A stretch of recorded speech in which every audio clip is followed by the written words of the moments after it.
All right, here we are. No intro. Love it. I'm back. Love it. Welcome back. Thank you.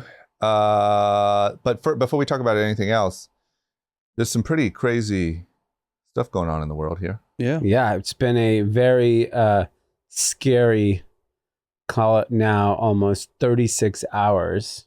So admittedly, I'm going to be dummy here because I have been traveling and I haven't been paying very close attention. But what it seems to me is, number one, like of all the other turmoil going on in the world, you know, we still have Russia, Ukraine, and all that stuff. All of a sudden, yesterday, Saturday morning Pacific time, we got the news. There was an attack launched on Israel by Hamas. Yes.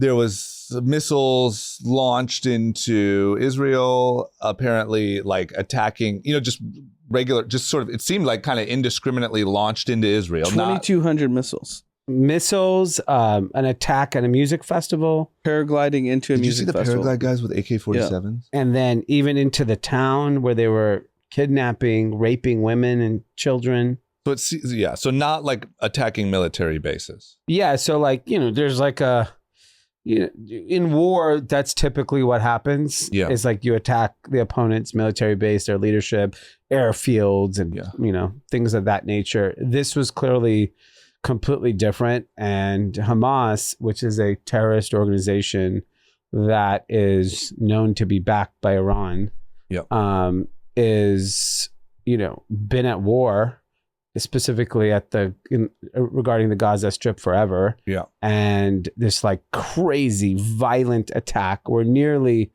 there's close to nearly 1,000 Israelis dead, which, to put into perspective, Israel is 9 million people. Yeah. I don't even think it's that much. I think it's 6. What's that like? I think there's like 12 million Jewish people in the world. I think 15 million. 6. Yeah, it's 9. I looked it up before. There's What's that comparable to? Like a U.S. So LA is 12 million people. LA is 12 million. So you're talking about Israel, which is like the only Jewish state. Yeah. 9 million people. Yep. And I think of the 9 million in Israel, 20% are Muslims. Yeah. And so, you know, historically, for those who don't know history, the Jews have been targeted since the Holocaust. Yeah. And, you know. So it's 6 million Jewish people in Israel and 3 million Muslims. Yeah. Palestinian Muslims in Israel. So, you know, it's a 9 million person country. Over nearly 1,000 Israelis have died. Hundreds of Palestinians have now died. It's a very deadly attack.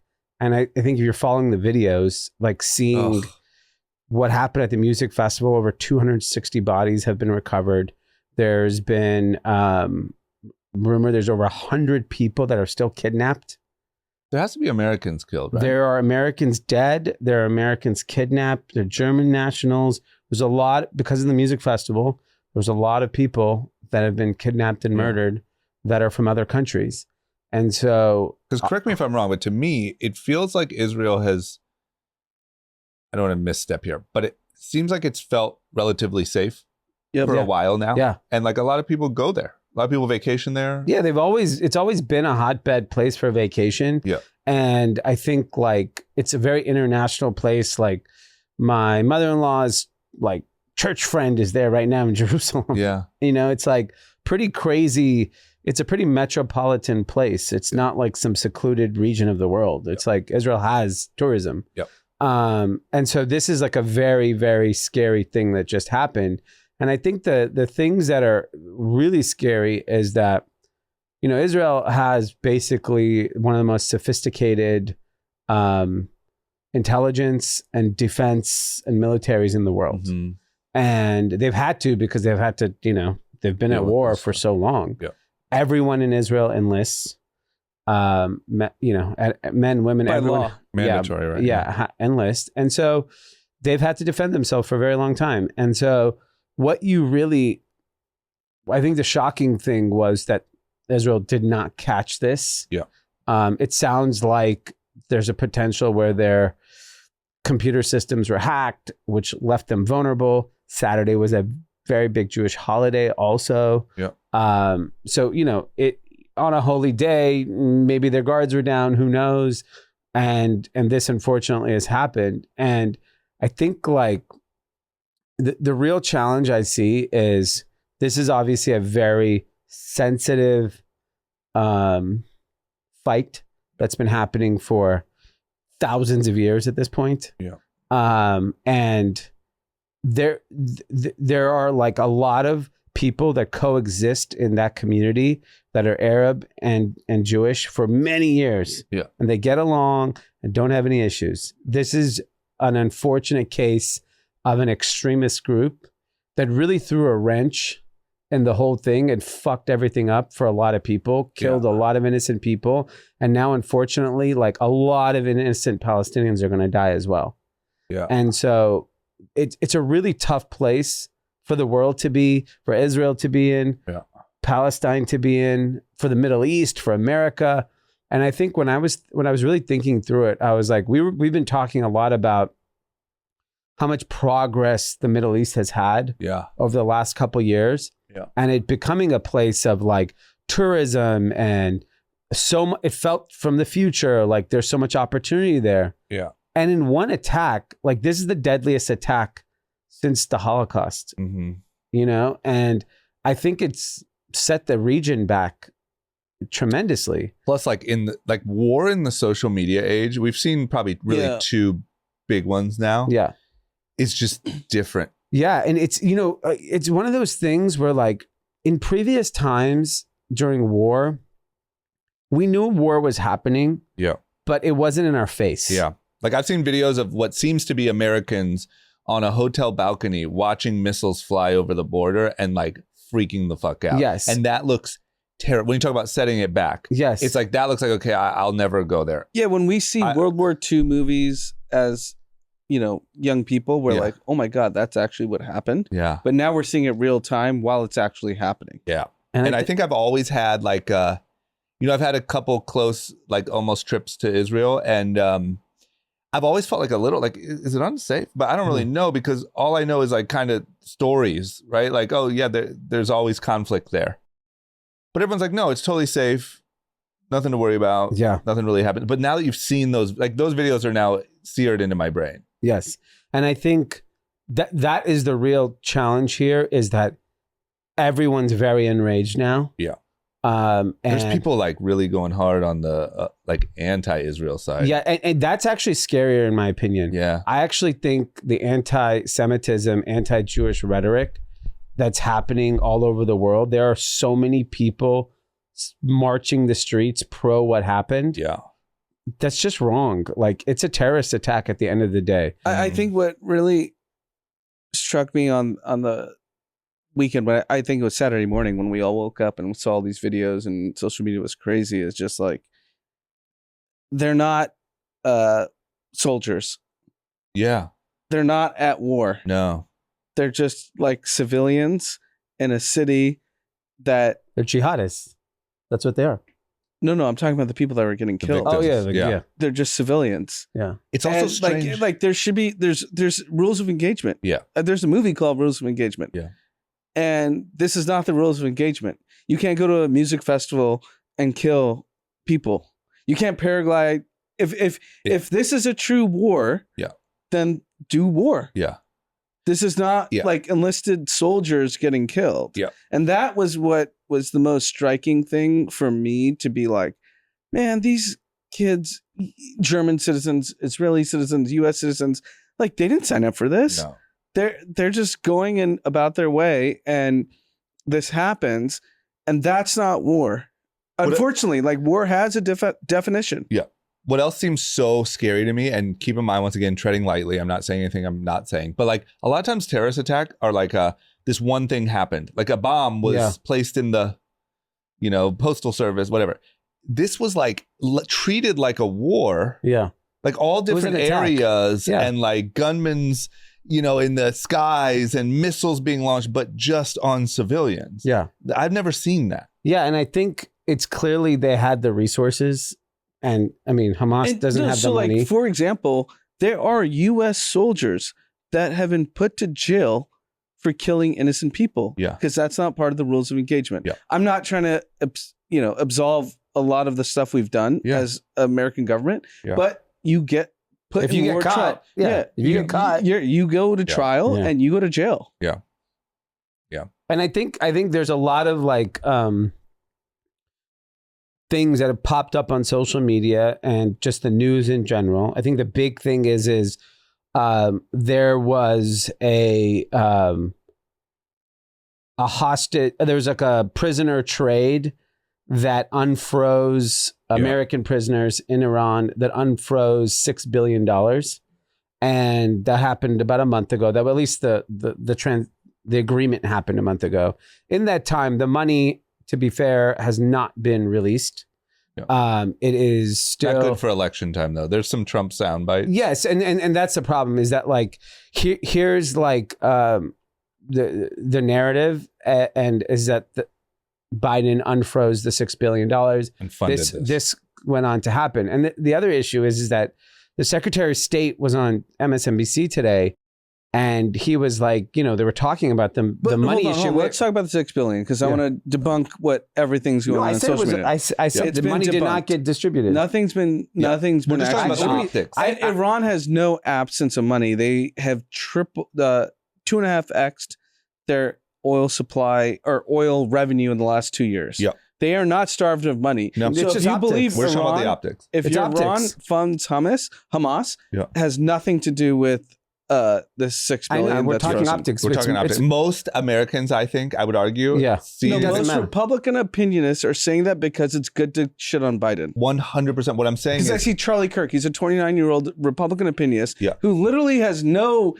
It doesn't matter, Anand. You're getting upset. But this is what marketing is. You just run with it. Forget marketing. I'm just saying, let's talk facts. I know, but that's not how it works. What we're saying is, but you want to do marketing. We can market either way if you want. This is what I'm saying. It's not working. The narrative is this. I think that the facts are. No, I think the marketing's working in New York and LA. I don't think the marketing's working anywhere else. Oh, I think the rest of the country. I think the majority of Americans think that, like, oh yeah, Biden. I think that most of Americans, if you ask them, would say Biden was sloppy and gave them money, and then this attack happens. I think that people are, whether it's false, I mean, I know it's false, but like, I think that's the narrative when it comes to optics. It's important to say it's false. Agreed. It is false. I know it's false. I'm saying what I believe is reality is that leading up to an election, that's the perception. And Trump is leaning into it. And the Secretary of State was on, Biden's Secretary of State was on NBC today, basically saying, he's like, we know they don't use the money for humanitarian aid. We know they pump it into terrorism. He got frustrated and he said the truth. Yeah. That is what happens. You said Bilkin said that? Yes, he's on. I didn't see it. Yeah, here. You know what? You should post it. You should play it. I'll play it. Let's play the video. Play the video because I didn't see it. Yeah, because you see all videos. I just said I did not see it. I'm going to play for you. I'm saying that I know that it is false, but the optics are not good. Known this money is coming and that's used not other for national funds security. Who is that? To help fund this attack. You know what that is? Yeah, that's not. Iran has unfortunately always used and focused its funds on supporting terrorism, on supporting groups like Hamas. And it's done that when there have been sanctions. It's done that when there haven't been sanctions. And it's always prioritized that. And again, I come back to the proposition that these funds have always been, under the law, available to Iran to use for humanitarian purposes. What do you say about humanitarian purposes? No, but they don't use it for humanitarian. Are you that naive? But no, he's saying that I know. He's saying they're available for humanitarian purposes, but we know they don't use them for exactly. that. No, but so what? All the reporting that has been done by Fox News has said they're frozen and they get a. This is actually interesting because it's the first time I've heard they get to audit it for humanitarian purposes. Yeah, you think we can't audit our own country? You think we're going to audit Iran? We can't Come on, audit Ukraine. Yeah, don't be so naive. You call out Ukraine all the time on the funny business that's happening there. Why wouldn't this be a funny business? This $6 billion has nothing to do with what happened. No, that's your opinion. The $6 million. $6 billion. No, $6 billion. There's no money that's been released. I know, but you own stock, right? Have you sold one share of Coupang? I have. Okay, but you took a loan when you wanted to get money out. You don't think if you know Iran's going to get $6.8 billion, you can't get money? $6 billion funded this operation. I'm just saying you're not understanding the point. What's the point? That the optics of so this. the point you're trying to make is American government funded this operation. I'm saying No. We're saying that the optics look like okay, that. the optics fine. Yes. And it's great for a social media Republican soundbite to shit on the Biden administration. That's the type of thing that gets Trump elected, which course, as much as we talk 100%. about it, we don't want agree. to happen. But I don't want to present it as fact. I don't think we have. Look, D wants to. He's been arguing with me for 24 hours. I didn't say that at all. I actually shared that information. Miss each other. Yeah, you're not even listening to me. You just want to just jump on me. No. I'm sorry. You're wrong. No. You're wrong on this one. I'm not wrong on anything. I just want the facts. Look, to be no matter presented. what D said, I just had Blinken talking. No matter what D said in the group chat, what he said on the pod is. Do I think the there's optics fraud? are horrendous? That's it. Of course. Where that money actually went is the $6 billion frozen. Sure, I'm sure that nobody in any way knowingly funded this type of action. But when you have these sound bites and these TikToks, then you piece it together with him saying, yeah, we know that we give the money for humanitarian reasons, but it gets used for that. And it's always been used for that. Exactly. It's like the average voter is like, all right, fuck are you guys doing this? And then Trump gets on a stage in Iowa. No, he's saying it. He's on I actually want to step back even further from the last 2 years. Yep. Because the Middle East has become the golden child the last 2 years. What do you mean? Saudi, United Arab Emirates, Qatar, Qatar is an Iran ally. Qatar hosted the World Cup last year. Every celebrity, Qatar has the F1 right now. Yep. This attack happened yesterday. Let's see what happens after this. And every American celebrity billionaire is there. Yep. Every European billionaire is there.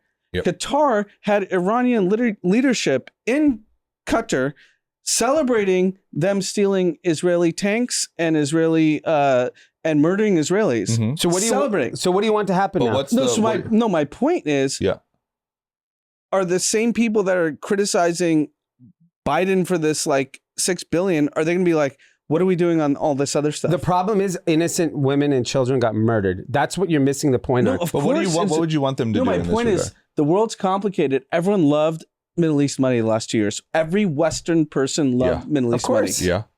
And is anything going to change? Is my point. 100%. Do you think Western companies tomorrow, if you're a Western fund, BlackRock, Fidelity, Sequoia, anyone, you have a but you're saying fund. No, but here's the thing is you're then implicating Saudi Arabia had something to do with this, which they don't.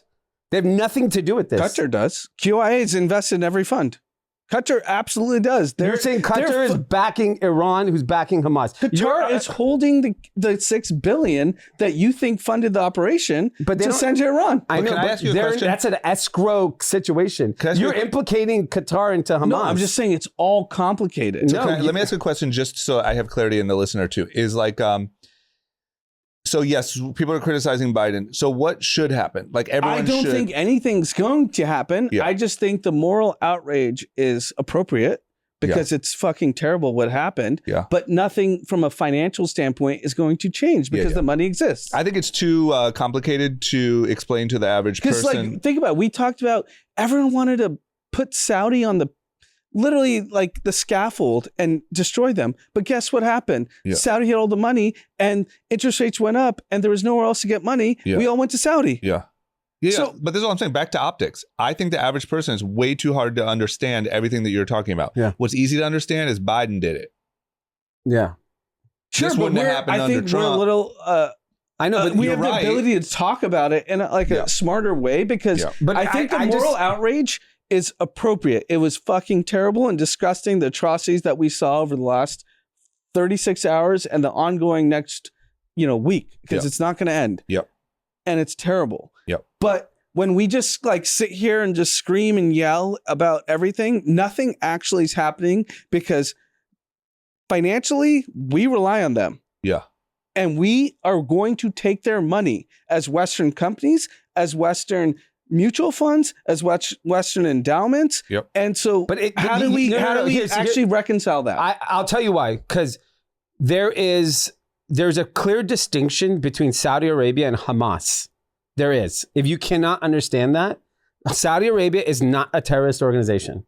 They're not. If you think that, then that's what you're insinuating. No, I'm not thinking. I don't know what. That is a big difference. Okay, Saudi Arabia, if Saudi Arabia decides to do business with an American company, You're saying that you can't do that because we have I'm some not moral high saying you ground. can't. No, but so to be very clear, I'm not saying. I know, look, but if I benefit from that, I'm not gonna. I know, but I'm not saying anything. I'm just saying everyone needs to like kind of.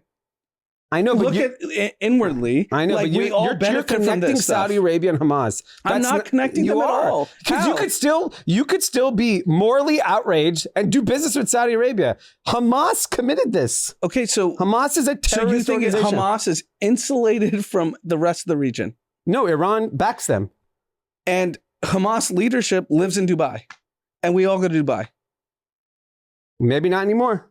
Yeah, this shit is... That's what I'm saying. It's complicated. Yeah. And that's why I'm not making any judgment on who you do business with. I'm just saying, I'm just pointing out the facts. But here's what I think that Dee and I happen to both be saying at the beginning, which I think still stands. And the argument I think got a little different from that is we're just talking about the optics. Just that it looks like. Sure. And people are claiming and now they're doubling down. And then you get this soundbite from the Secretary of State. And it just, what we're saying is like, instead of focusing on the deep, real issue of our business with Saudi Arabia and that whole region, instead it's going to come down to the election next year. And it's going to come down to, yeah. By the way, I think, look, some crazy shit. Biden he's firing up F-15s right now. Yep. He's got the largest naval ship in the world cruising up to the Mediterranean. He's optically not going to fuck around here. He's just not. I just want to say that I think everything that happened was the most disgusting thing I've seen in a long time. Yeah. But I also think people are morally outraged and not actually being self-reflecting on what the country and all businesses do. Yeah. And I think that things are just, I think the shame here is that, at least this is my opinion, those things are so intertwined and they always have been. Like the people we do business with and the people we go to war with and the people that fund the people that we go to war with just to be, 9/11, every single terrorist attacker was from Saudi. Mm-hmm. We bombed Afghanistan and Iraq. Yeah, and there's a lot of information. Look, I think the problem that's so deep is like people know that now. There's been great movies about it. There's been documentaries. I would say your average person knows that the war in Iraq was full of shit. And that's devastating. That's like years of and thousands lost of people. Lives and soldiers and war and like, I think that unfortunately it comes down to we just don't trust anyone. And also, who's our leader right now that's doing all of this? Oh, it's Biden. We don't trust that. It's all simplified to like not the right answer, but it's so confusing to actually peel apart. I don't even know if you ever could. I just want everyone to peel the layer back. Okay, but like, the problem is here's the real issue. Leading into this, we're financing Ukraine. We're out $100 billion. We're getting fucking nowhere in that war. Yeah. We're now potentially engaging in conflict in the Middle East. China's lingering. You have like, it's a very scary time because we got ourselves into this Ukraine mess and we can't stop giving them money. I think it's over. I think because there's going to be so many. If you do not give Israel fucking everything they need, let's be you can't give Ukraine money. Yeah. Let's be very clear. Like, we're all American citizens. The American stance is we defend Israel at all costs. Yes. So whatever Israel is going to need is going to happen. And there's no debating about that. Yeah. It's going to get, if it required $100 billion, they're going to get $100 billion. Yeah. I don't think it will, but whatever they're going to get, whatever they need, they're going to get, because that is a long-standing American policy from both Republicans, Democrats. Everyone has publicly said this, from everyone running for president, including Joe Biden, including Vivek Ramaswamy, Nikki Haley. Yep. So what I actually think is happening, and I texted in our group chat, I have no knowledge of this, but I think the U.S. government, if they were smart, they would have reached out to Sam Altman. They would have reached out to Anduril. They would have reached out to Palantir and say, how do we disable technologically, their abilities to pursue all these assaults, whether it's nuclear, whatnot. I have to believe they're doing that. I just have to. So I don't think the administration is, because they've never... Maybe the CIA. The CIA is very different. The CIA is not relying on anyone in this administration to do jack shit. Because to be fair, like, this is not only a failure on Israeli intelligence, I would argue it's a failure on CIA as well. We're involved in that region heavily. Yeah.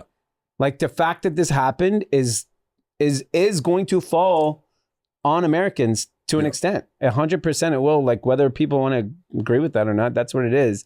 So I do think, like, it's tough. And, like, you know, like, Joe Biden's in a very tough spot, because between Ukraine and what's happening in Israel and just oil prices, you know, they spiked 5% today after, you know, when the market opened. So it's like, he's got inflation. He's got a potential another war. Yeah. He's got his biggest donors are all Jewish. Yeah. Like, I think that's the group that at least the DNI commentary is, or the take is actually just outside of it being just tragic. And maybe it's even too soon to have this take, but the take is like not a good look for election time. Yeah. You know, like, it just seems like chaos. It seems like another war. It seems like... Yeah, because, like, here's the problem here is, like, I don't know how this ends, right? Like, historically, they've found a way to... Somehow they've had ceasefires. Yeah. Like, the fact that Israel and Palestine have had ceasefires and moments of peace, long durations of moment of peace, is fascinating to me. Like, and I know that, like... I work with a lot of people that live in Israel. Like, I know, and they've always said, like, we live with Arabs, we're fine. Like, we don't have the problem that everyone thinks we have in the world. Like, we deal with them every day. And so I think the challenge is, even in all the neighboring countries, like, they don't have this belief. They just fucking don't. No. So here's the real issue. Like, if you just kind of go 30,000 feet. So there's a documentary on HBO, probably released about 12 years ago, about the terrorist attacks that happened in Mumbai, where they raided, like, the Four Seasons and St. Regis or whatever the hotels were, all the 5-star hotels, and they were killing everyone. But they actually intercepted the communications between the people in Pakistan and the actual, like, boots on the ground. Mm-hmm. And the boots on the ground actually don't know anything. Yeah. And they were just told, we're going to kill your family. We're going to eliminate you. And this is all released. This is a documentary. I mean, anyone can watch this. Yep. And this is the problem. Like, you have countries and rulers that take advantage of people in poverty and lack of education, and they convince them that they have to do this. Yep. If I had to guess, the people that were actually paragliding into Israel and doing those things, they don't know shit. Yeah. They were told, hey, your family's going to get taken care of. Your kids are going to get taken care of. Yeah. Just go in and fuck these people up, which is disgusting. Yeah. But they don't know anything. Yeah. And it was the same thing that happened in India. Like, I saw the documentary. You could hear the communications. Like, the people that were in Bombay fucking killing these Indian people literally were like, if you don't kill them, we're going to kill your kid. We're going to kill your wife. Your family's not getting any money. Yeah. And that is actually, like, the real root of the problem, because you have rulers stealing money from countries. Yeah. And their only ability to keep their rule is to make the citizens. I know, but they've brainwashed all of these people to think that it's about religion and all of these things. Of course. Yeah. And it's like jihad and shit like that. Yeah. Like, the sad part about it is, like, the people that are actually committing the murders and everything, they don't even know what they're doing. Yeah. Yeah, man. It's like, do you really believe, like, the person that's willing to paraglide into a festival really cares about anything? They were just told to do it by someone above. I think it's probably just loyalty to brainwashed. Either fear of their own repercussions. Yeah. Or religious. I'm not justifying what they're doing, but I'm just saying, like, you just think about it. It's just a shame. Yeah. It's just sad. Yeah. It's just crazy that I don't know. I mean, once again, not to sound super naive, but there was a long period where I felt like there wouldn't be any more well, videos like this. I actually, so Israel came out and said that we still have hope that Saudi Arabia and Israel are like on the brink of this like breakthrough. Yeah. Of like working together. And they came out and said there's still opportunity to push forward. Yeah. And I think the challenge, like if you look at Saudi Arabia and you look at like MBS and you look at what's happening in Qatar with the F1 and just the World Cup, Middle East had so much fucking positive momentum. Yeah. I'm guessing MBS is like, I'm gonna kill these motherfuckers, these Hamas guys. Yeah, I think so, right? He's so, I mean, this is, you have no idea. Like, I was just talking to my mom. She was like, yeah, you know what? I have some clients going to Egypt. I don't think they should go. Like, the momentum shifts. Do you know how many trips probably just got canceled? That's my point. To the entire Middle East? Dubai, Egypt, Israel. Like, I mean, we have a friend. Let's see if he goes. yeah, that's my point. It's like, it changes, narrative changes so fast. You guys will love this. Yeah. This is in line with exactly what we're talking about. In the Elon book. Yeah. Remember how when he was closing the Twitter deal and he went to like the soccer in Qatar or whatever? Yeah. And we're like, can you Cup. believe he's there? Yeah. That was part of the deal for their investment, was that he had to go and show up publicly. Wow. So that's so how he needed much the money. He So needed the money. He needed the They money. had a lot of money, and they want in exchange to make their country look great. And so he had to go there and be on camera. Yeah, so So Ronaldo and Neymar both have clauses in their current soccer contracts. Yeah. When they post Saudi Arabia, they get $500,000 Yep. per post. So if you've done all that work and now this, you have to be pissed. Yes. If you're MBS. Because Or if any- you're you know looking at what I'm like MBS or Qatar, they were on the verge of absolute breakthrough for the region. Okay, so if you all right, let's The opportunity let's think missed. about this, Yeah, right? the Like, fucking vertical city or whatever. Come on, let's get back to that. if there was 2,200 missiles fired on Saturday morning Pacific time, Yep. who's coordinating that? That's not just I know. like It a doesn't make random sense. terrorist What group. doesn't make sense to me is you would think that the That's not a random terrorist group that has no money. It's Yeah. a country. Well, it's Iran. Yes. We know that. Yeah, no, But but my doesn't point Qatar, is, don't they influence yeah, them? Like, can't Qatar's they an tell Iran them? ally there, and the Iranian leadership was Like, do you was think he in went Qatar. rogue and was like, fuck Well, it? because here's the thing is like, well, Khamenei posted on Twitter today, Yeah. which is the Insane. beauty of Twitter. God Was there save Elon. community notes? There was actually No, the community notes just said this violated our guidelines. it violated our but- guidelines. It did. There was a note. So they kind of hid it, but it said you could still see it if you want. but we do think it's important for public Yeah. information. So you click to view. He basically said you need to eradicate Israel. Like that was his his tweet.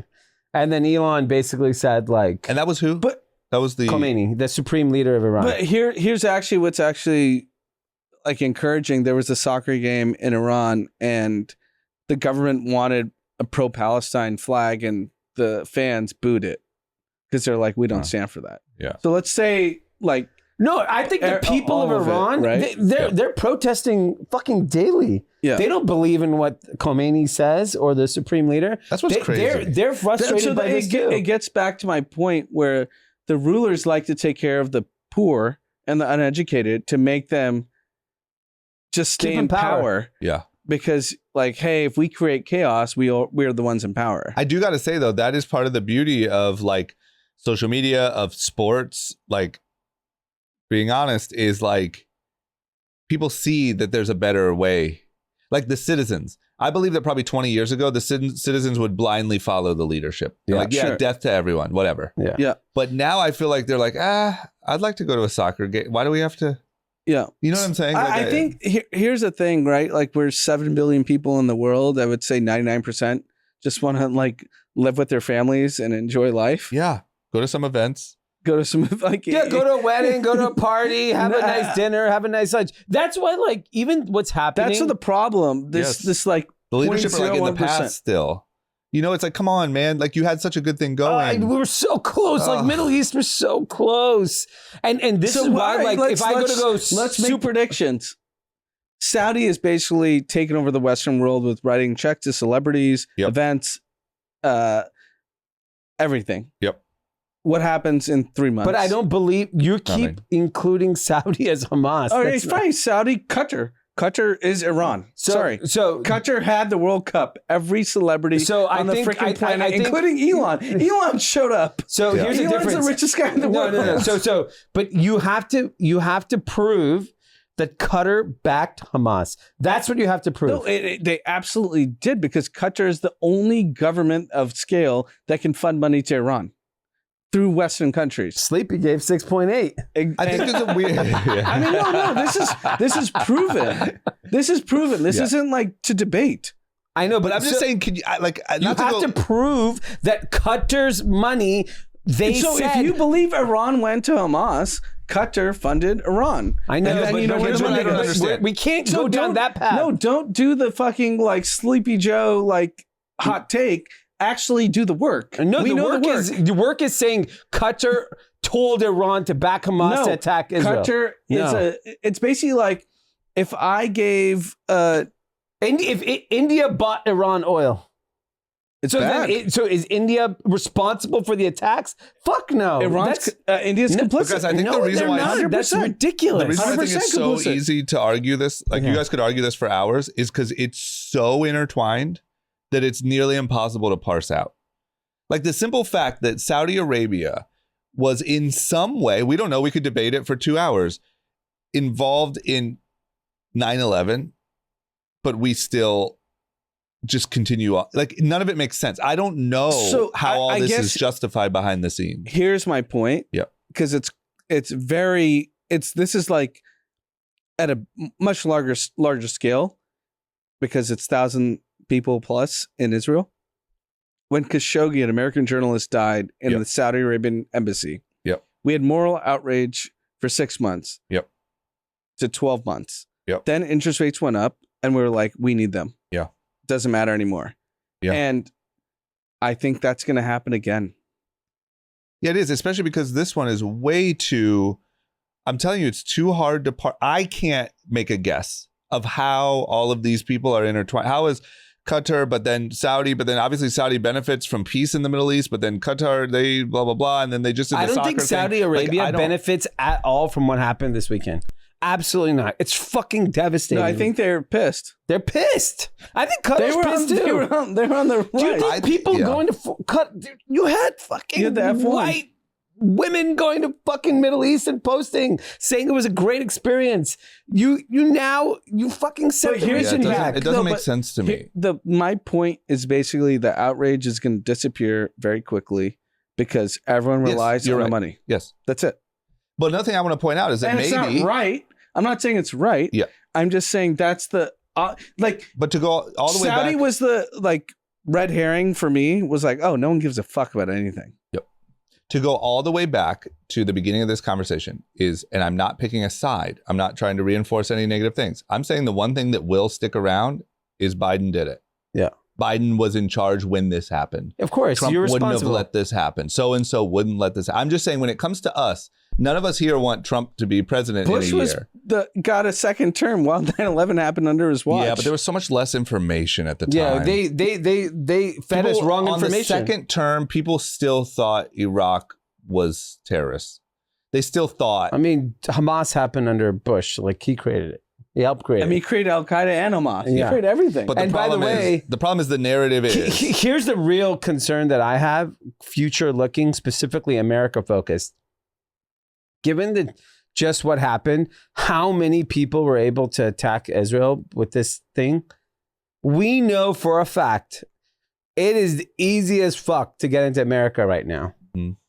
We cannot, Joe Biden needs to internally in America spend the resources to protect the borders. Mm-hmm. The fact that, I was listening to All In podcast yesterday.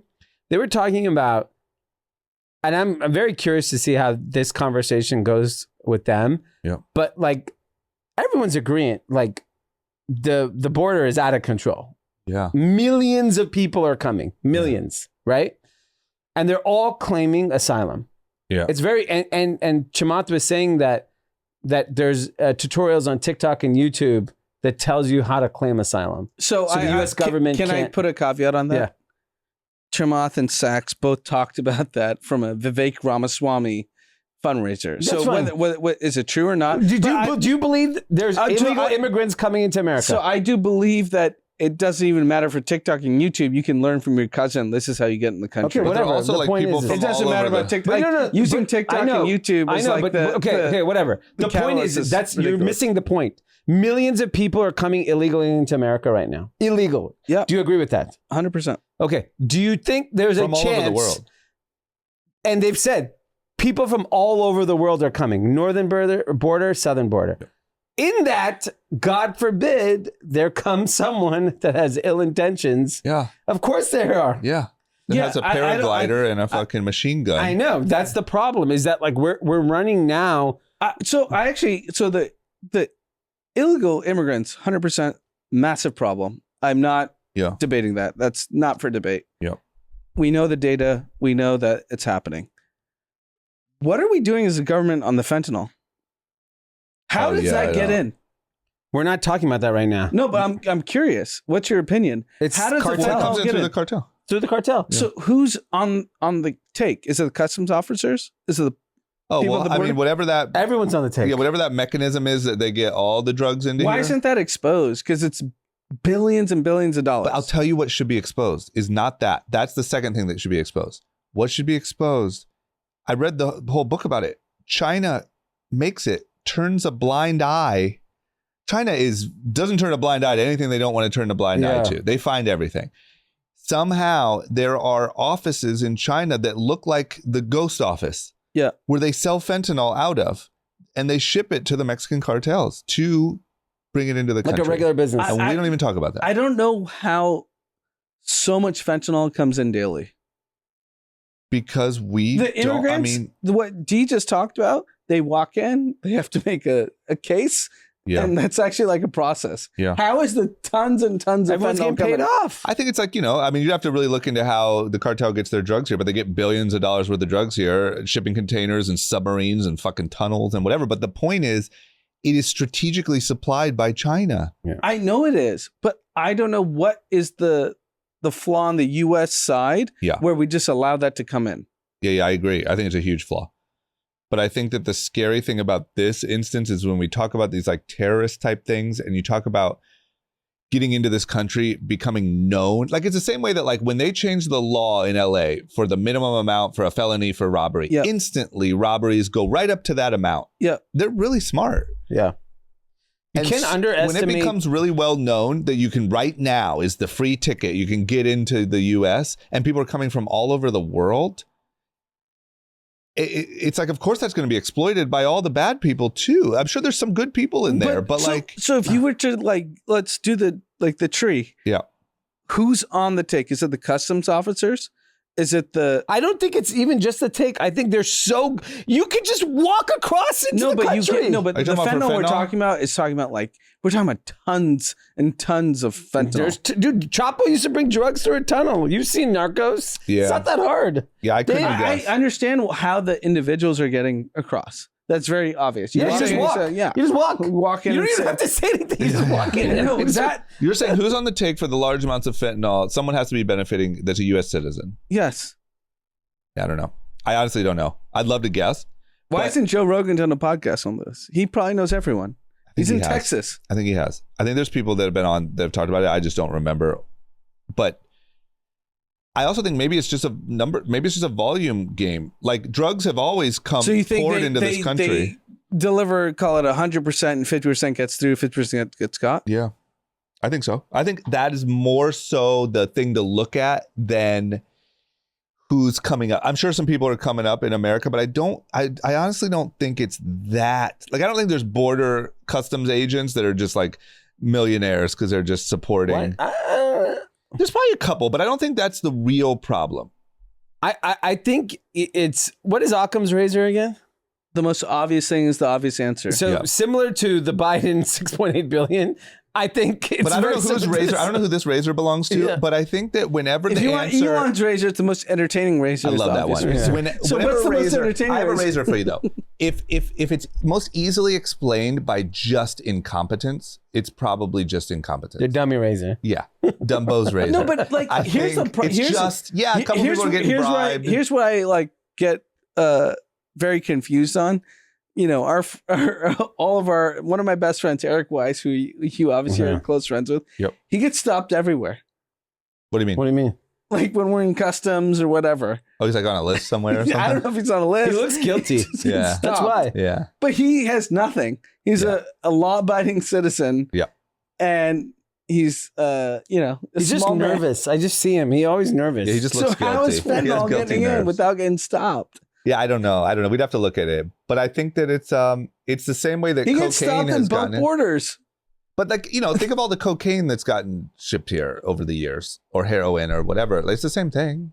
Yeah, but the cocaine was at the freight. People are paid off to let this in, right? Right. Same the as same thing. fentanyl. Why wouldn't it be the same? What's the same thing? It's just a There's different no drug. difference between cocaine and fentanyl. But Same why are they delivery. going through Mexico rather than the Long Beach port? Because No, I mean, it doesn't matter if it's a port, it's Mexico. because no one's selling little baggies of fentanyl. Have They're you watched The putting it in Wire? other stuff?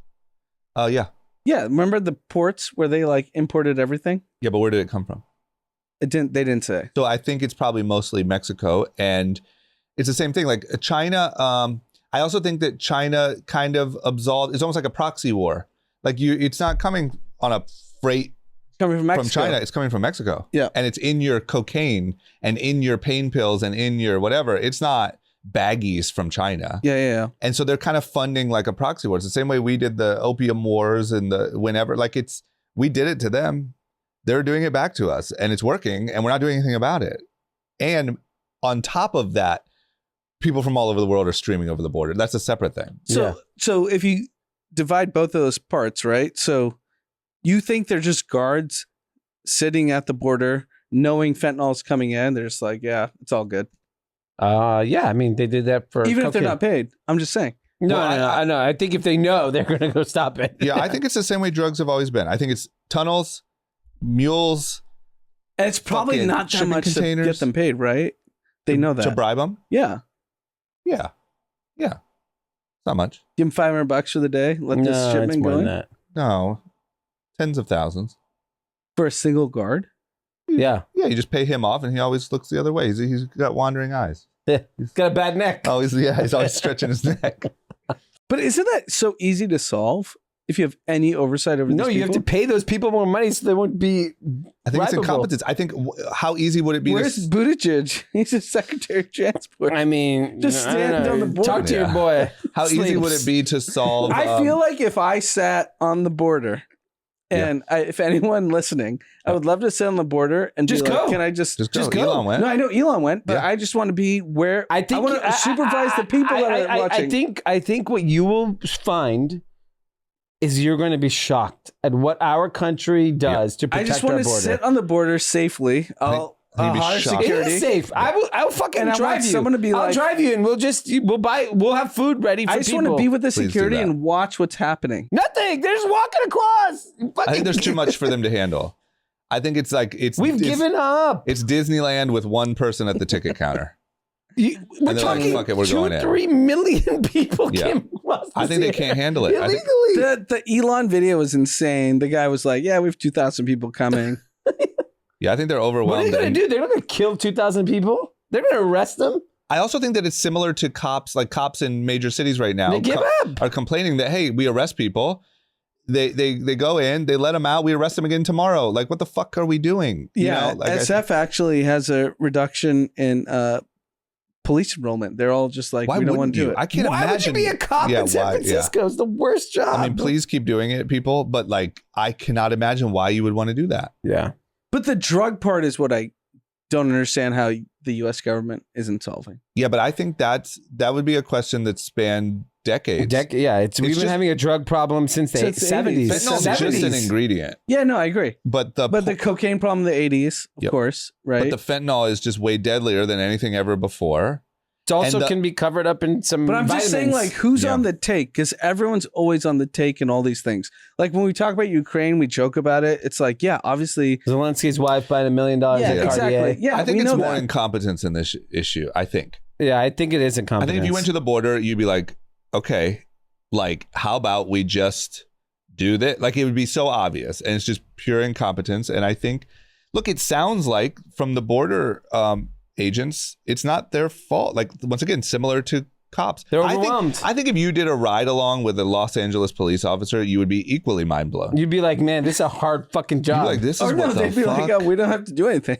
no, yeah, they'd either be like, well, we gave up months ago. You know what's funny is I actually saw an LAPD guy at like a neighborhood event. Yeah. It was like a neighborhood park event. We went and they let the kids, you know, whatever, like play on the motorcycle. And I was like, hey man, what's going on? Yeah. He's like, our hands are tied. Yeah. Like we try, but we've kind of given up because like we can't, like, if we arrest someone, doesn't mean anything. So if you're a cop, like, am I gonna fucking risk my life for this person to walk out tomorrow? There's billboards around New York. I just got back from New York that say, huge ones everywhere, $10,000 reward if you have any information about who shot a cop. Because so many people are shooting cops that they have to put billboards. That's so insane. It's literally like blood dripping down the billboard, and it's like 1-800-SHOT cop, and it's like for a cop shot. So yeah, how big of an issue is it that you have to put billboards around this? Yeah, I mean, yeah, I think we're at a crossroads with all of these people, and they just kind of they've given up. Yeah, and like I think the challenge is really. And I don't blame them. Yeah, I think. Meaning, like, you know, I know we were really like hard on cops, like, you know, a couple of years ago on the pod. I genuinely feel bad for these big city. So Charlie Munger, Warren Buffett's partner. Yep. Very famous, obviously, very brilliant dude. That old bag of bones. He has a famous quote. Yep. Show me the money, I'll show you the incentive. Yep. So how do we justify fentanyl from China to Mexico to the U.S.? So show me the money. We know drug dealers are making money. What's pharmacies? Pharmacies. I think it's the most basic thing, and it always applies Tell to me almost exactly everything. what you're asking. Illegal fentanyl my or point is, legal like, fentanyl? Illegal. Okay, tell me the exact I question. think legal fentanyl So you is a have, bigger like- problem than illegal fentanyl. Yeah, that's Purdue. We already Well, figured that legal out. That was painkillers. obviously the That's not incentive. Yeah. Legal opioids. Legal opioids. Legal yeah. opioids, we already know. Show me the money. Yeah. Purdue family made a lot of money. That was incentive. But also, I would ask, like, why did the government let that happen? I mean, it's lobbyists, but like, it's just incompetence.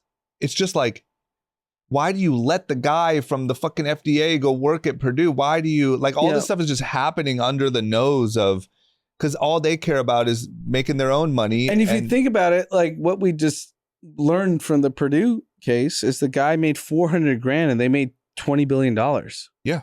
So the border agent, you probably bribe him $20,000. Yeah. And he let tens of billions of dollars of fentanyl in. Yeah. So maybe I just answered That's my the own greatest question. business deal in history. Yeah. $400,000 to unlock billions of business. Yeah. So I answered my own question. Show me the money, show me the incentive. But I think that the biggest thing is that this country, here I go on a deep statement, but like this country has become so obsessed with like just making money. Like the politicians are just trying to make money. The blah, blah, blah, just trying to make the money. Like no one is looking out for the everyday citizen and their quality of life because it's counterproductive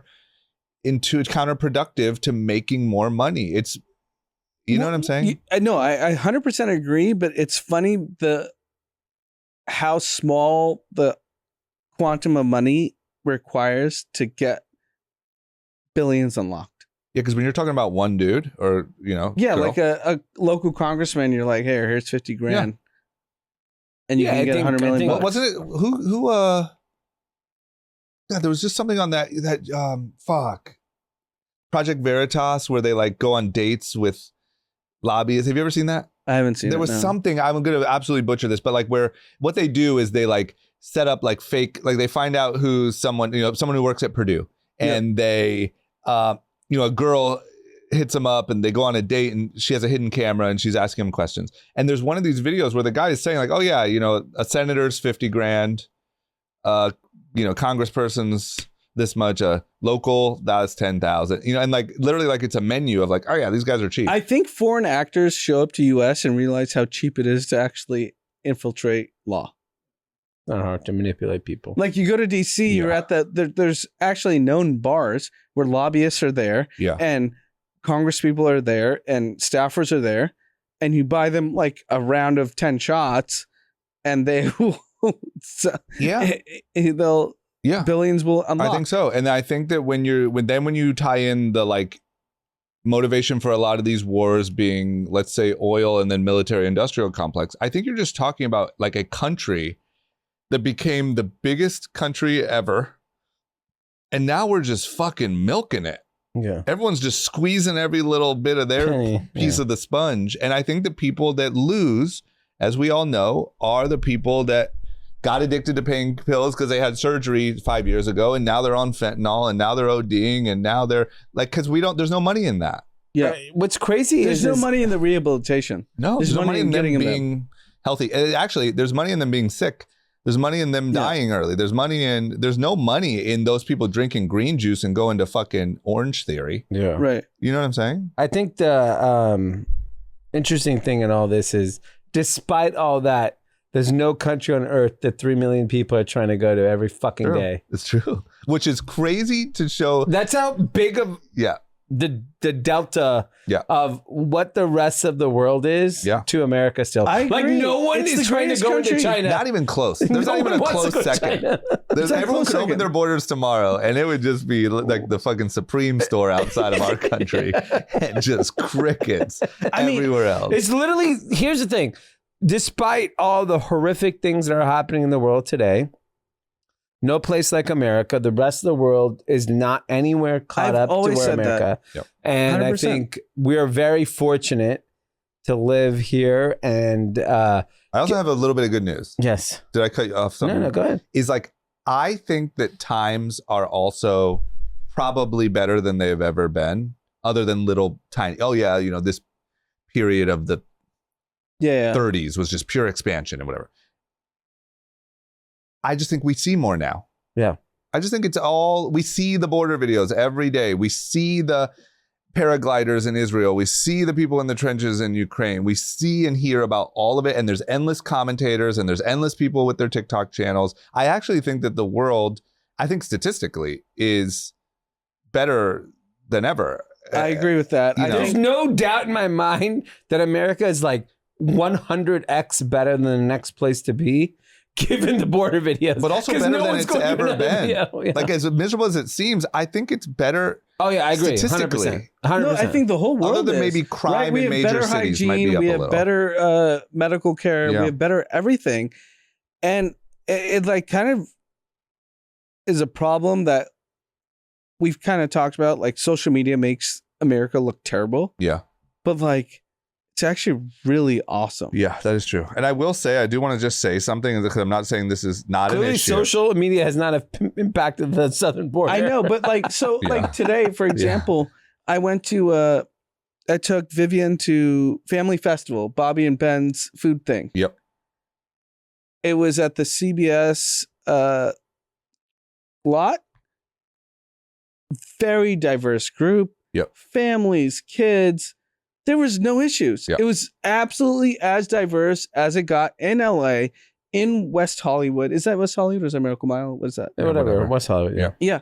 But it was as diverse, as like family friendly. So many people slammed everything. And I was like, this is awesome. That's what I was going to say is, before I went to New York, there was all this press about how there's just busloads of people from the border going to New York, and it's a state of emergency and we're overwhelmed. And I'm sure that it is a massive problem, but it seemed great there. Yeah. Yeah. It seemed like it seemed happy and music playing and, so it's just, before I went, I was a little sketched out. Like, is it going to be different than the last time I went? Is it going to be weird walking around? And it seemed. And like how friendly everyone was at the food festival. Yeah. Like, because obviously, I mean, I think I get a little pass because I had a stroller and a little daughter. Yep. But everyone was like, "Oh, are you okay?" Da, da. And like, everyone was just very caring and like, people are good. Yeah. I think we need to remind ourselves that people are good. Yeah. Just not Hamas.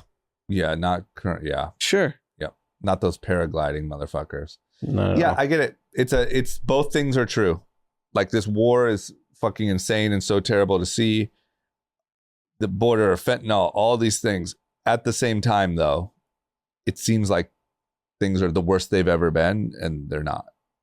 It has been way worse. And even when you watch, like, you really just take a moment and like watch some history, you know, just when you think about like the Great Depression and both world wars and the Holocaust, and you know, like it's just like, no, I think the problem now is that because of social media, we find 3 incidents in a world of 7 billion people, and it goes viral. Yeah. Whereas previously it'd be like no one would ever know about those things. It's just a tough thing to balance because you feel so much, you know, we're all very empathetic people. I'm sure a lot of our listeners are. You see videos that are popping up every day. We're all addicted to our phones and whatever. And it's so hard not to feel like, what the fuck, this is devastating, you know, but at the same time in your day-to-day life, you know, people are happy and they're going well. It's a tricky time. But I just know we're leading up to... Is it tricky, or do we make social media make us tricky? No, it is a tricky time because there are a lot of nuances to today that didn't have to affect people 50 years ago. We now, like, because of social media, have... Yeah, that's my point. 1,000 opinions on every topic. And it's very hard, even when something is clearly right versus wrong. Like, in my opinion, there's wrong and right in what happened in the last weekend. Right and wrong. But there are people that are very clearly feeling on the other side of Israel, saying that, no, this is justified. This is justified. These actions are justified. And I don't believe most Muslims on the world believe that. I actually don't believe that. But social media is making it feel like they do. Yeah. And so I think that is the problem. That's a difference. Yeah, that's my point. That social media makes it seem like it's way more divided than we are. Which is weird because it's like, on one hand, you're like, okay, it's good that these things are shown. It's good that we empathize. It's good that we get outraged. But I just wonder how good would everyone's quality of life be if social media disappeared for a month? It's like, forever? I was, forever. I mean, I was in Napa for a couple of days this past week, and it's not the most racially diverse place, but everyone treated me fine. Yeah. I always say this. I've never been... Everyone's fine. Did you guys see this whole thing going on with Hasan Minhaj? I would love to talk about it. Dean might not want to. I don't mind. We can talk about it a different day, but I would love to talk about it right now. He's talk about Bill Maher roasted his ass. Did he? Yeah, he did. Where he's like the Jussie Smollett of comedy? Yeah. So I saw is it New Yorker?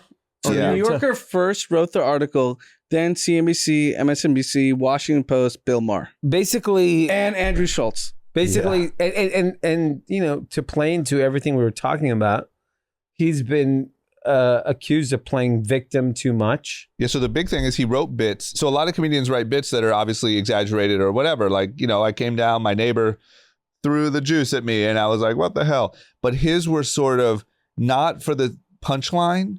It was these stories about how he's been experienced racism throughout his life. And so much so, and the stories were made up.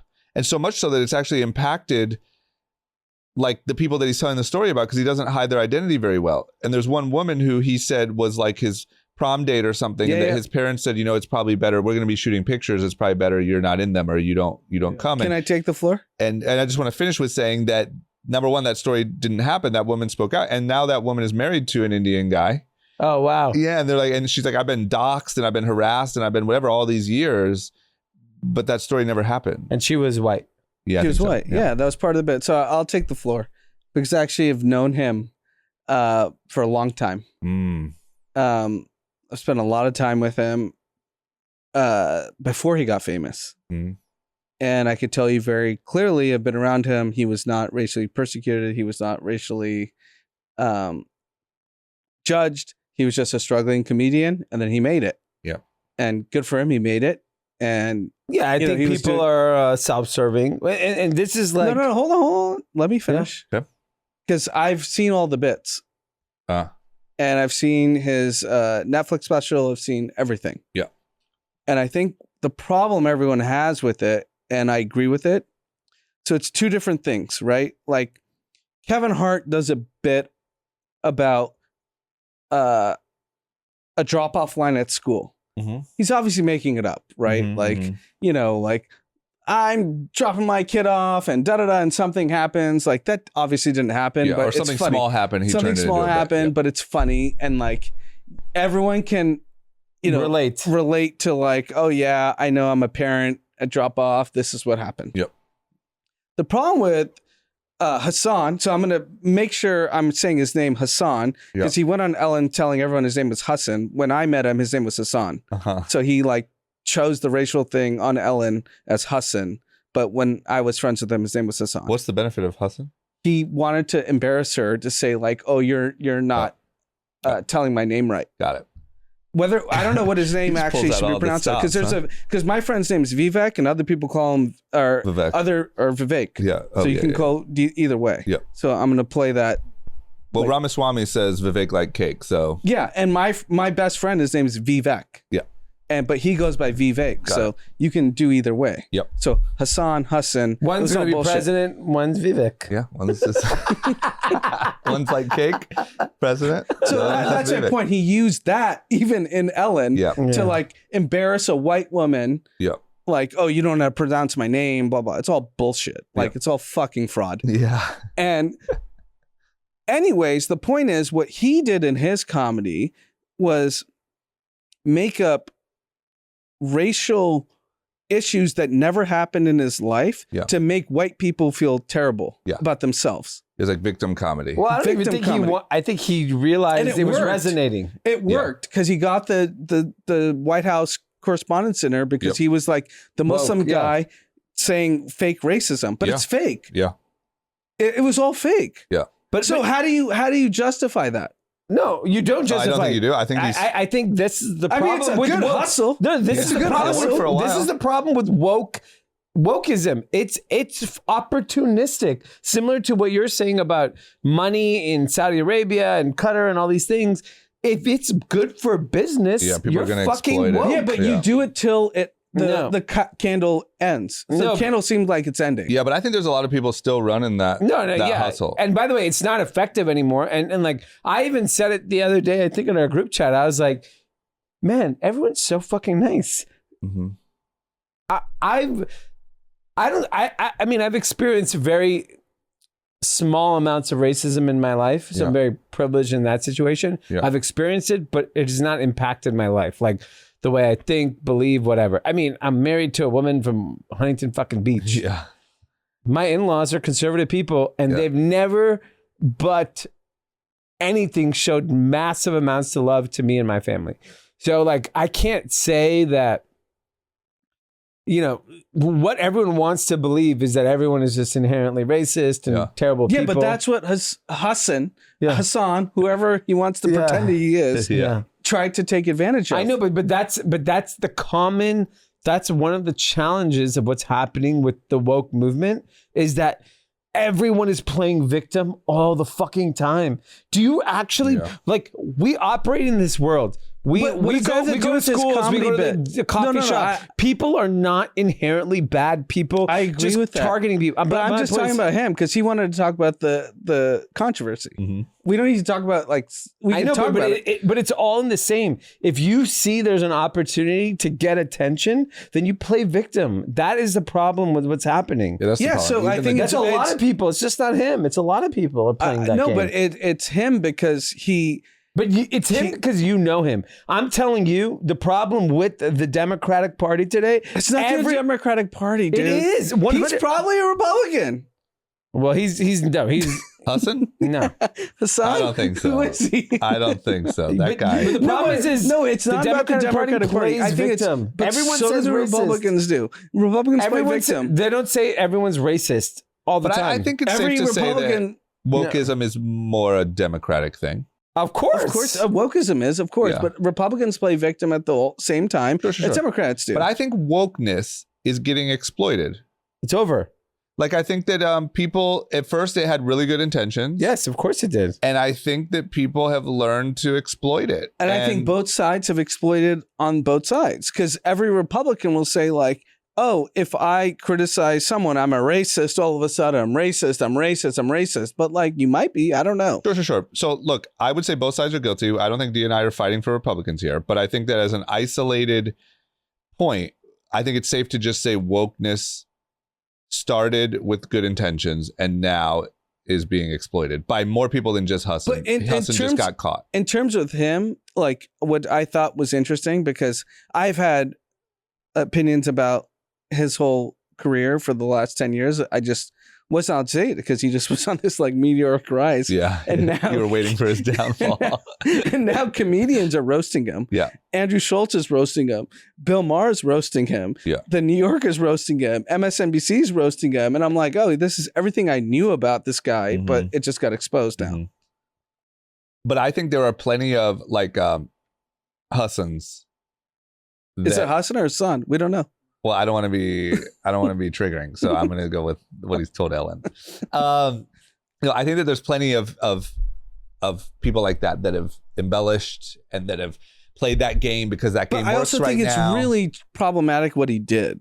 No, because it's happening. Oh, I agree. But here's the thing: it's the same as Jussie Smollett. The same thing is happening Smollett, every day. 100%. Every day it's happening, and people are fucking careers are ruined because they didn't treat some person of color correctly, and their whole life's over. Think about this but lady, what he did is he made this like persecuted brown guy. I'm telling you, you're only LA. relating to it because he's someone you know in Brown. It's so fucking worse everywhere else. I'm telling you. What's worse? I'm gonna find examples. I'll bring them all to you.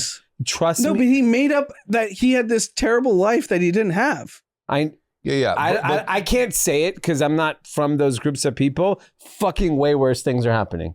There are terrible things, but if you make a career about making up this fictional life that you've never had. You're both right here. Yeah. You are right when we're talking about Jussie Minhaj.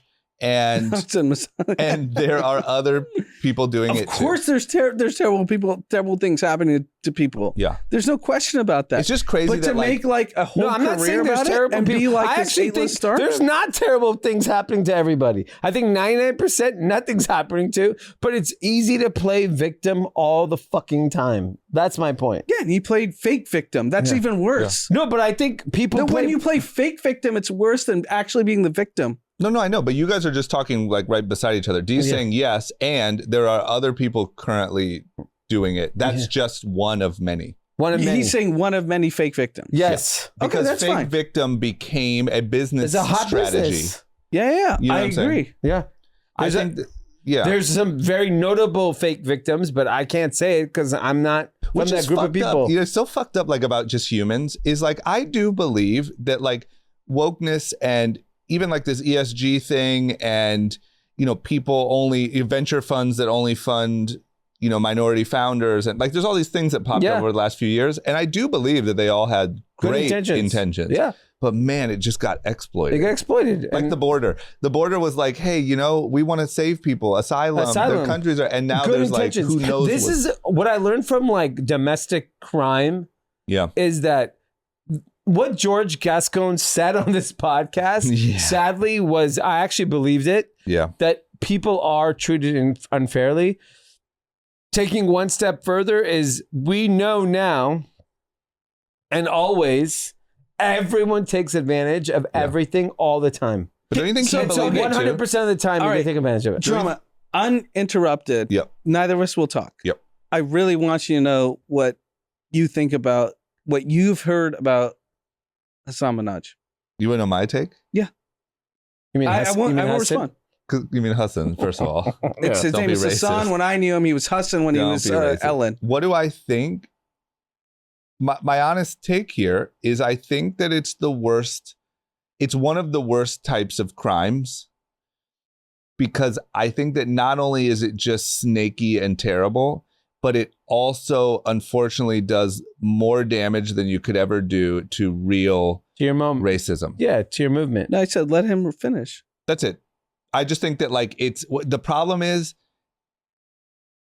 racism does affect people. It does exist. But when you do that or you do what Jussie Smollett did, it turns the thing so far the other way, which is, no, everybody's lying now. people just generalize fucking everything. So now everyone that has a story is lying. Anything that needs to be fixed is a lie. All of it. And it's like the truth is in the middle. Yeah. Not everybody is a victim. Not everyone who's not white has been a victim in their whole, like, that's just a silly story. Yes. But also racism does exist and it does affect people. And it would be nice to make some progress just to keep going in the right direction. We've been going in the right direction. Let's keep it going in the right direction. And I think it should be looked at as from both sides as a terrible thing that he did, and everyone should denounce it. Because also when Jussie Smollett, I mean, the guy got sentenced. The guy is guilty. All the people that supported him just went quiet. And it's just like, it's just as important for those people to speak out too. Yeah. You know what I mean? Like, we got to get to some sense of like, look, sometimes you're wrong. Sometimes they're wrong. Let's all just admit when we're wrong. Is we're a soundbite community. Like, we're just going to jump on everything. Yeah. No one wants to read. No one wants to. If our experience, like, I'll speak for both of us. You're speaking for me? Yeah, I'm speaking for you. I mean, sure, there's been some racial undertones in our upbringing and our career, but generally, everyone's been nice to us. Oh, yeah. Well, here's the problem. Me as a white dude. Like, fine. Here's the problem. Fine. Me as a white dude. And I'm not going to like pretend that I had this racially like charged career. We did not. We definitely didn't have But me as a white guy, if you guys said to me, even though you're my, some of my best friends in the world, if you said to me like, hey, we went to, that Ohio State game and, we got told to leave the bar or whatever.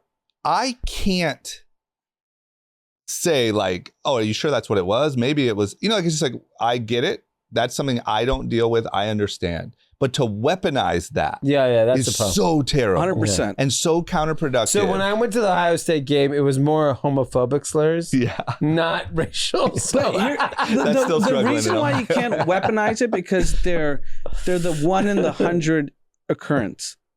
Yeah, right? And also because I've experienced the 1 in the 100 occurrence, not the 99 of the 100. Yeah, but also, and to pretend the 99 exists is bad. The reason why is because I'm a complete dickhead if I have no weapons if you guys say that something like that happened to you, because I'd be an asshole to try to rebuttal it. Yeah. But if you take advantage of that, now I feel. Yeah, you feel like, bad. whoa, where's the trust? I can't trust anything. They'll exploit the thing that I can't rebut.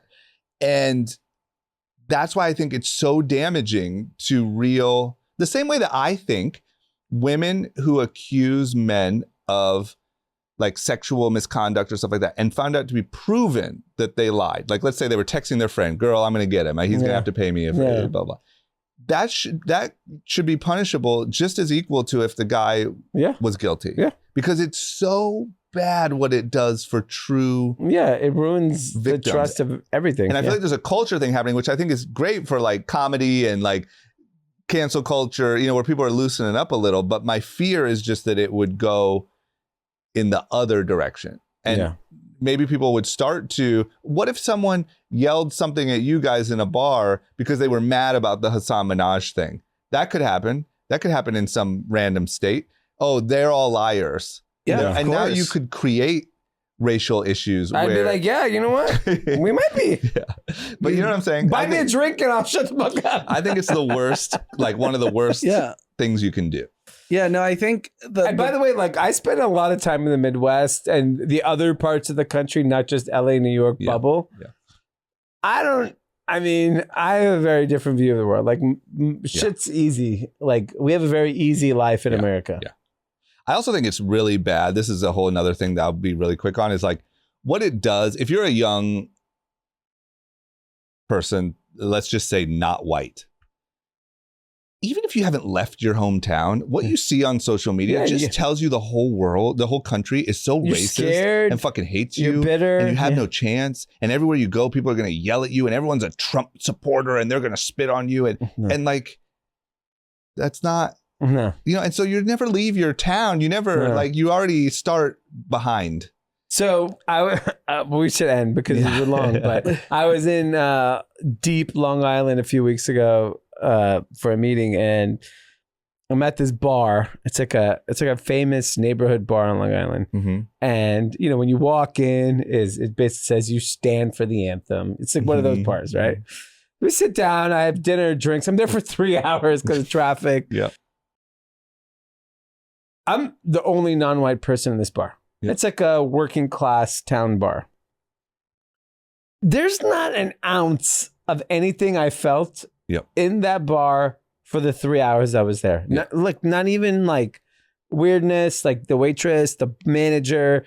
I was ordering food. I was ordering tequila, whatever. It was, I ordered a veggie burger with no bun. It's like, you went into enemy territory and ordered a veggie burger. And I just I'd like to dispel what people think of America. Yeah. I agree with that. Yeah. It's just a shame. I actually think the majority of Americans are generally kind, nice people. Mm-hmm. And obviously I think you two have been to a lot more places than I have, like in the country. But yeah, I was going to say, what are you talking about? In the country, yes. Yeah. Yeah, internationally. The members' tents aren't where we're at. Yeah. No, but no, I don't think I feel this just offensive racism when I walk around. Yeah. When I'm outside of LA. But think about if you're a young person, man, that's so terrible. If you're a young person, like I said before, in your hometown, just watching social media, why would you go anywhere? Yeah. They're going to fucking hate me there. And I hate to say this too, because I know also on a touchy subject, but I think that the Democrats also exploit that because I think it's good for business. I think it's good for votes. I think it's good for them. Even saying if you're not black or if you don't vote for Joe Biden, then you're not black. It's saying little things like that and talking about. Well, AOC is the biggest. Yeah, I've always criticized AOC though. I think openly. I think that's a little bit beyond good intentions and going into good for business. Yeah, it's great for business. And scare everyone. Yeah, the non-white people vote for us because the other side is racist. I think it's a shitty tactic. Yeah. All right. Well, fucking cool. What an episode. We talked about war. We talked about foreign policy and race issues.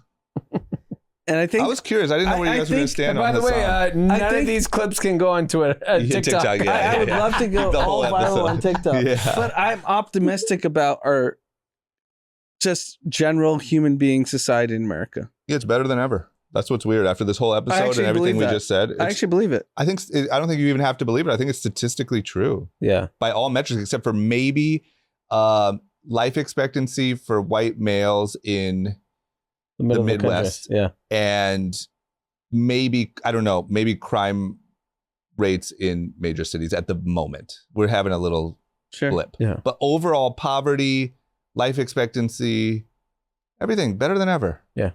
Great. And you can go to Long Island and sit in a bar and order a veggie burger.